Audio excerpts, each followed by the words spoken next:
Mi esposo pensó que había colgado el teléfono, pero yo seguía en la línea. Del otro lado, escuché la risa de la amante. Y entonces él dijo, era la vieja llamando. La idea del viaje surgió un domingo por la noche, mientras yo quitaba los platos de la mesa. Estela habló de los primos, preguntó cuándo volveríamos a ver a la tía Rosa. Era una pregunta simple, pero tocó algo que ya venía pesando dentro de mí. Llamé a mi hermana esa misma noche. Ella contestó riendo, preguntando cuándo llegaríamos. Compré los pasajes al día siguiente. Tren a Huesca, 2 asientos uno al lado del otro, uno junto a la ventana, como le gustaba a Estela. Necesitaba esos días fuera. No de lujo, ni de distracción, necesitaba distancia. Ay. Era eso. Unos días lejos de la casa, de la rutina, de la obligación de fingir que todo estaba bien. Estela se emocionó apenas oyó el plan. 13 años, una prisa constante por crecer y, al mismo tiempo, ese aire infantil que trataba de disimular. Empezó a separar la ropa, pidió llevar los juegos de cartas, comentó que su prima era buena en mentiroso. La dejé entusiasmarse. Lo necesitábamos. Pasé la semana organizando la casa. Cada detalle. Ropa lavada, comida congelada, despensa llena. Hasta las plantas tenían etiquetas con instrucciones de riego. Julián solo tendría que existir allí dentro. Yo hice el resto. Como siempre. No me quejé. Solo lo hice. Él no cuestionó el viaje. Dijo que lo disfrutáramos. Besó a Estela en la frente con su prisa habitual y me deseó buen viaje sin mirarme a los ojos. Le respondí con un hasta luego. Sin abrazo, sin charla. La verdad es que ya no hablábamos mucho desde hacía meses. Y cuando hablábamos, era en automático. El día de la partida, nos levantamos temprano. Estela estuvo lista antes que yo, ansiosa por subir al tren, mirar por la ventana, reencontrar a los primos. Le gustaba el vaivén de las vías, las paradas cortas, las personas que subían y desaparecían enseguida. Para ella, era una aventura. Y yo la dejaba que así fuera. Porque en el fondo, quería que recordara esos días con ligereza. En la estación, Julián ni siquiera nos acompañó. Dijo que estaba atrasado. Tomé la maleta sola, Estela tiraba de su mochila sin esfuerzo, riendo de algo que recordaba de la última vez en Huesca. Subimos al tren y nos acomodamos. Ella enseguida apoyó la frente en el vidrio, y yo me quedé observando su reflejo allí. Eso me bastaba. Por un tiempo, bastaba. El viaje fue tranquilo. Hablamos poco. Ella durmió un rato también. Y yo aproveché el silencio. No me permitía mucho tiempo en calma. Siempre había algo que hacer, que resolver. Pero allí, dentro de ese vagón en movimiento, no había nada pendiente. La casa había quedado en orden. Todo en su lugar. Cada detalle pensado. Llegamos a Huesca al final de la tarde. Rosa nos esperaba en la estación con ese abrazo que no pierde fuerza con el tiempo. Estela corrió hacia los primos como si no los viera desde hacía años. ¿Y yo? Yo solo observé. Sentí ese alivio que llega sin hacer ruido. Un alivio que no grita, solo ocupa espacio. Lo necesitaba. Había dejado todo en orden. Lo que no sabía era que, pocas horas después de nuestra partida, lo primero que hizo fue apagar las luces del pasillo y abrir la puerta como si estuviera recibiendo a la dueña del lugar. Y, de alguna forma, lo estaba. A la dueña temporal, al menos. Ella se llamaba Noemí. Cabello teñido de rojo oscuro, uñas largas, labial cargado y una sonrisa que solo tiene quien está segura de que no será descubierta. Entró como quien ya conoce el camino, pasó por la sala sin mirar a los lados y fue directo al dormitorio. El mismo donde dormíamos. Donde crié a mi hija. Donde colgué, con mis propias manos, los cuadros de la pared. Julián la siguió riendo, llamándola mi niña. No hubo disimulo. Ninguna duda. Él no dudaba porque, esa semana, se sentía libre. Y libertad, para él, significaba traición sin culpa. Cerró la puerta con descuido, tiró la mochila en el sofá y dijo que ahora ella podía ponerse cómoda. Y ella se puso. Noemí ocupó el espacio como si fuera suyo. Empezó por el baño, probó mis perfumes, usó mis cremas, esparció sus cosas por el lavabo como si estuviera en un hotel. Luego fue al vestidor. Tocó mi ropa. Sonrió al encontrar mis vestidos. Eligió uno. Lo usó. Con la naturalidad de quien cree que puede. En la cocina, se quejó del café.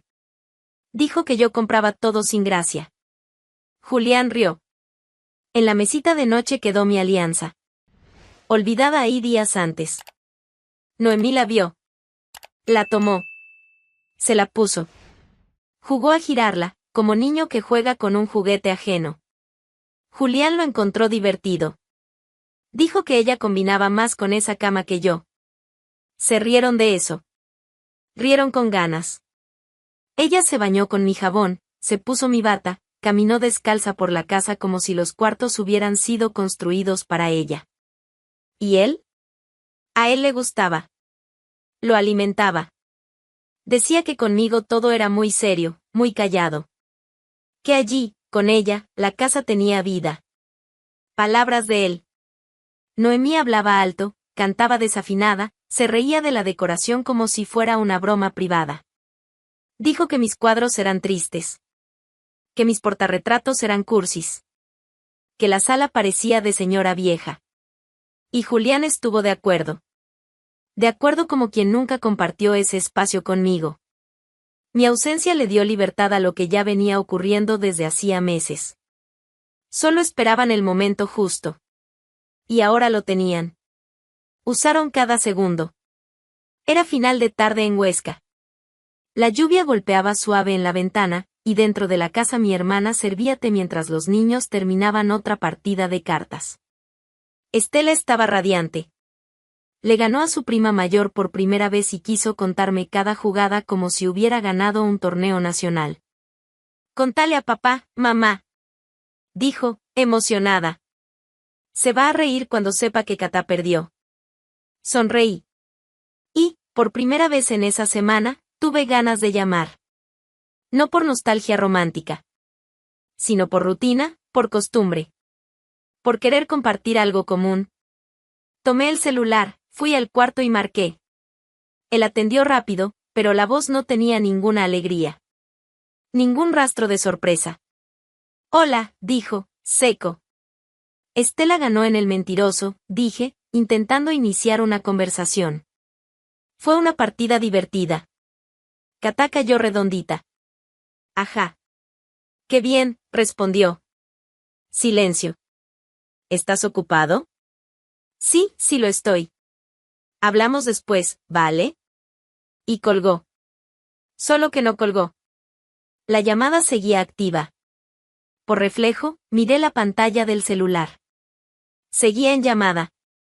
Por instinto, llevé el aparato de nuevo al oído. Fue entonces que escuché. Una carcajada. De mujer. Esas risas que no piden permiso para existir. Ruidosa. Segura. Íntima. Después, la voz de él, más liviana, más suelta de lo que había sido conmigo en mucho tiempo, me llamó la vieja. Silencio mío. Risas de ellos. Dijo que la hija ganó en un juego, no sé, completó él, riéndose de nuevo. Estaba toda emocionadita. Debe estar allá con las tías, sintiéndose lo máximo. Una frase entrecortada que no logré entender. Colgué cuando ellos empezaron a reírse otra vez. Volví al salón y fingí que nada había pasado. Estela todavía contaba las cartas.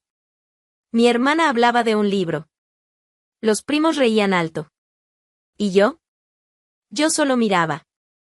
El mundo seguía igual, y, al mismo tiempo, ya nada era como antes.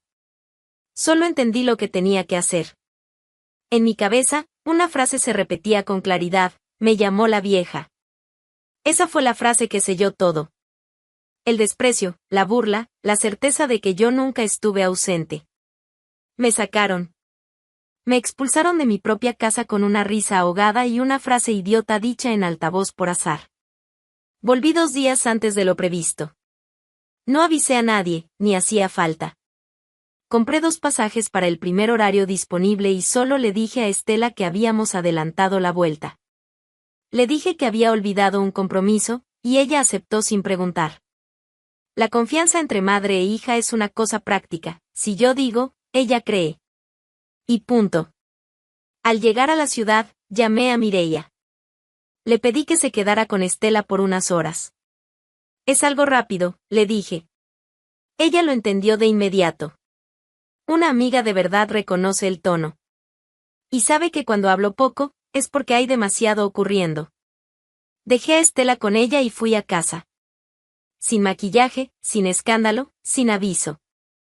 Yo quería que fuera sorpresa. El tipo de sorpresa que arruina el día de los demás. Abrí la puerta despacio. Caminé hasta el pasillo y allí estaba ella. Noemí. Con una bata azul marino. Mi bata. Esa que ni mi hermana usaba cuando se quedaba a dormir. La escena era tan ridícula que por un segundo pensé que había entrado en la casa equivocada. Pero no, era la mía. Y la descarada estaba ahí, en medio de todo. Ella me vio y soltó un grito tan dramático que me sentí en una obra de teatro mala. Tropezó, se llevó la mano al pecho y se desplomó en el suelo como si le hubieran disparado. Una escena digna de premio. Yo ni parpadeé. Me acerqué con calma, me agaché a su lado y hablé bajito, con el mismo tono con el que se anuncia el final de una función. La vieja llegó. La pobre desmayada no escuchó, pero yo sí. Y me divertí. Porque en ese momento, el papel de la traicionada silenciosa había terminado. Ahora era yo quien tenía el control de la escena. Julián apareció poco después, viniendo del cuarto. Camisa medio abierta, el pelo de quien había despertado demasiado feliz. Se detuvo en medio del pasillo como si hubiera visto un fantasma. El fantasma, en este caso, era yo, de vuelta antes de tiempo y con cara de que no iba a pedir explicaciones. Martina, intentó decir, atragantándose con su propio nombre. Intuición femenina, respondí, cruzando los brazos. También conocida como, no soy idiota. Abrió la boca para decir algo, pero seguro se dio cuenta de que nada que dijera serviría. La incomodidad tomó forma en cada uno de sus movimientos. Estaba derrotado. Fue en ese momento que Noemí abrió los ojos. Se sentó despacio, sin entender si seguía viva o si había despertado en el infierno. Intentó levantarse. Yo traté de no reírme.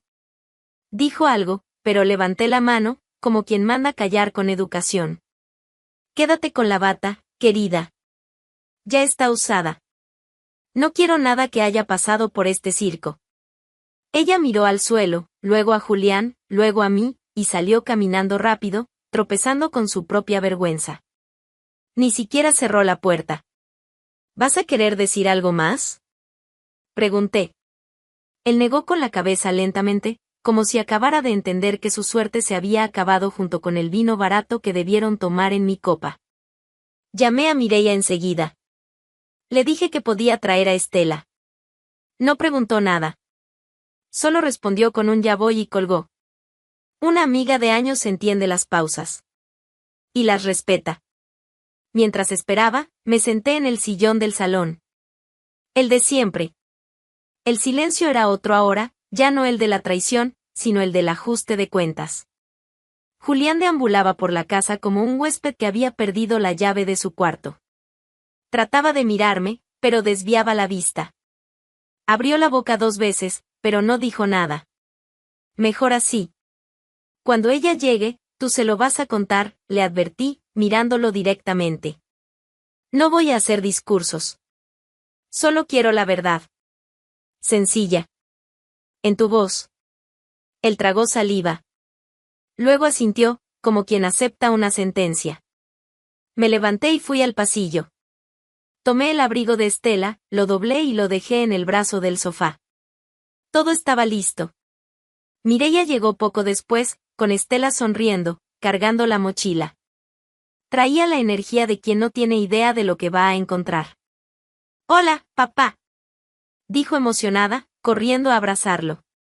Él correspondió, pero el abrazo fue extraño. Tenso. Ella lo notó. ¿Qué pasa? ¿Está todo bien? Me agaché, tomé sus manos y hablé con claridad. Estela, mamá necesita que escuches algo. De tu papá. Solo escucha, ¿sí? Ella me miró, luego a él. Se puso seria. Pero no asustada. Estela es lista. Sabe cuando algo está por suceder. Julián se sentó en el sofá como si cargara sacos de cemento en la espalda. Respiró hondo. Y empezó. Hija, uno siempre quiere proteger a quienes ama, pero a veces se equivoca. Y yo me equivoqué con tu mamá.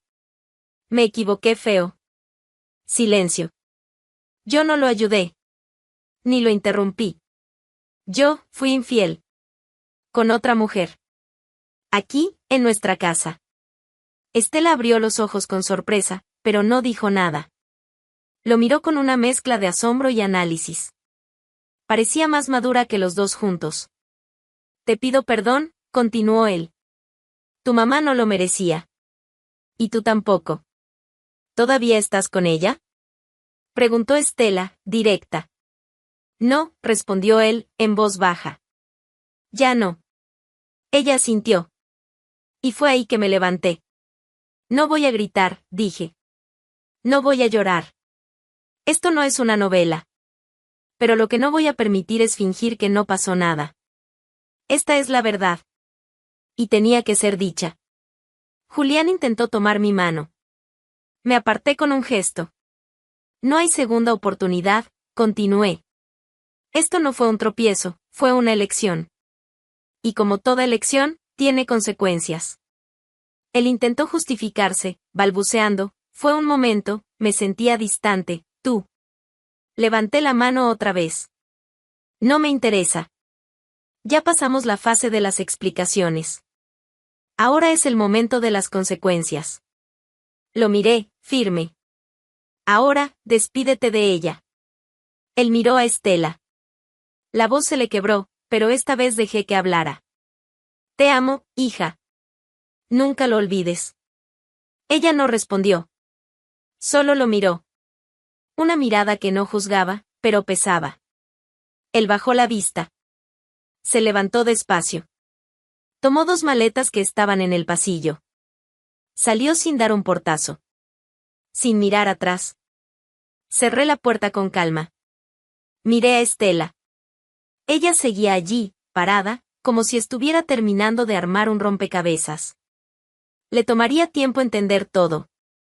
Pero lo esencial, ya lo sabía, el respeto se exige en silencio, pero se enseña con firmeza. Y en esa sala, aunque no lo entendiera por completo, ella lo aprendió.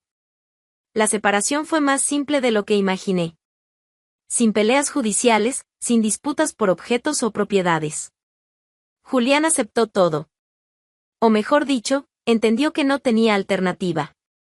Intentó parecer colaborador. Pero en el fondo, estaba perdido. Y lo sabía. Los papeles se firmaron en menos de 2 meses. Lo que antes era un matrimonio, se convirtió en un documento sellado con fecha de vencimiento. Fui al registro civil con la misma expresión de quien va a pagar una cuenta en el banco. Estaba allí solo para oficializar lo que ya estaba terminado en la práctica. Lo más delicado, claro, era la custodia. No por mí, sino por Estela. Ella venía procesándolo a su manera, en su propio tiempo. No hizo escándalo. No se enojó con nadie. Pero se volvió más callada. Observadora. De vez en cuando, me hacía preguntas cortas, siempre en el momento más inesperado. Mamá, ¿él te amaba antes? Mamá, ¿le parecía que ella era más bonita? Mamá, ¿por qué la gente engaña? Yo respondía lo que era posible. Lo demás, ella lo entendía a su modo. Con inteligencia. Con calma. Pero también con una claridad impresionante para su edad. El día de la audiencia por la custodia, ella me sorprendió. El juez preguntó si quería decir algo. Me miró. Yo solo asentí con los ojos. Estela se levantó y habló con firmeza, no quiero ver más a mi papá. No ahora. Tal vez algún día. Pero ahora, no. El juez preguntó si era una decisión meditada. Y ella respondió con la tranquilidad de quien no está actuando, sí. Así de simple. El juez respetó. Oficializó la custodia conmigo y no impuso visitas obligatorias. Julián lloró. Por primera vez vi lágrimas que parecían reales. Pero eran suyas. Y, sinceramente, en ese momento, no significaban nada para mí. Después de eso, desapareció de nuestras vidas. No por orden judicial, por falta de lazos. Intentó llamar 2 veces. Mandó regalos. Ninguna respuesta. Estela no quería. Yo respeté. En el Día del Padre, seguramente abrió cajones viejos, miró fotos, volvió a ver videos. Me lo imagino. Nadie pierde a una hija así y vuelve al mundo del que salió. Se quedó atrapado allí. Entre los recuerdos y los perfumes que Noemí probó por diversión. ¿Y la casa? Volvió a ser nuestra. Nunca tuve que enseñarle a mi hija qué es el respeto. Lo aprendió viviendo. Observando. Y viendo de cerca lo que pasa cuando alguien cree que el hogar es un hotel y que la mujer es un mueble. No me abrazó llorando. No le juró odio a su padre. Julián se quedó con los recuerdos. Con las fotos de los días buenos. Con el sonido de las carcajadas que no volverán. Con la imagen de una hija que un día lo admiró. Nunca fui de hacer planes con prisa. Después de todo lo que viví con Julián, aprendí que la gente buena no llega gritando. Aparece despacio, sin necesidad de impresionar. Y así fue con Diego. Nos conocimos en un evento del colegio. Él era padre de un alumno de la clase de Estela. Hablamos sobre horarios de entrega de trabajos y terminamos riéndonos de profesores impuntuales. Intercambiamos teléfonos como quien intercambia figuritas. Y, unas semanas después, ya estábamos cenando juntos, como si fuera lo más natural, porque lo era. Diego es práctico, respetuoso, sin esa manía de los hombres de querer controlarlo todo. No me pregunta dónde estoy, pero siempre quiere saber cómo me fue. Y a Estela le cayó bien. Que para mí era lo principal. Al principio, lo llamaba el señor del colegio. Después se volvió Diego. Ahora es solo él, como quien ya forma parte de la frase sin necesitar presentación. En el Día del Padre de ese año, Estela comentó, en la mesa del desayuno, el colegio va a hacer un homenaje hoy. Pero como no voy a participar, no necesitas ir a buscarme a la hora normal. Va a demorar un poco. Le respondí que estaba bien. Y seguí preparando el café. Diego, escuchando de lado, preguntó, ¿quieres que yo vaya a buscarte? Estela se encogió de hombros y dijo, puede ser. Si quieres. Fue suficiente. Por la tarde, fue. Llegó puntual, camisa remangada, sonrisa discreta. Esperó a los alumnos en la entrada. Julián también había ido. Después de meses, sin aviso, sin acuerdo, decidió aparecer. Tal vez pensó que el colegio era un terreno neutral. Tal vez solo se aferró a la última fecha del calendario en la que aún lo llamaban papá con mayúscula. Se quedó del otro lado de la calle, esperando a que Estela saliera. Y ella salió. Riendo, mochila en la espalda, celular en mano. Cuando vio a Diego, corrió hacia él. Así de simple. Un abrazo corto, de esos cotidianos. Pero lleno de significado para quien lo ve desde lejos. Diego tomó la mochila, dijo algo gracioso. Estela rió. Los dos caminaron juntos hasta el coche. Del otro lado de la calle, Julián observaba. No llamó. Solo se quedó. Un hombre parado, con el regalo en la mano, un libro envuelto, que nunca fue entregado, y los ojos húmedos, escondidos detrás de los lentes oscuros que nunca solía usar. Cuando Estela entró en el coche y la ventana se cerró, él dio un paso hacia adelante, luego retrocedió. Se secó los ojos con la manga de la camisa. Intentó disimular, pero nadie lo estaba mirando. Solo él lo veía. La calle seguía viva, ruidosa, indiferente. El coche se alejó despacio. Y Julián se quedó. Con el regalo en la mano, la garganta cerrada y ese tipo de arrepentimiento que no se grita. Solo se carga. Miró una vez más hacia el coche que ya doblaba la esquina.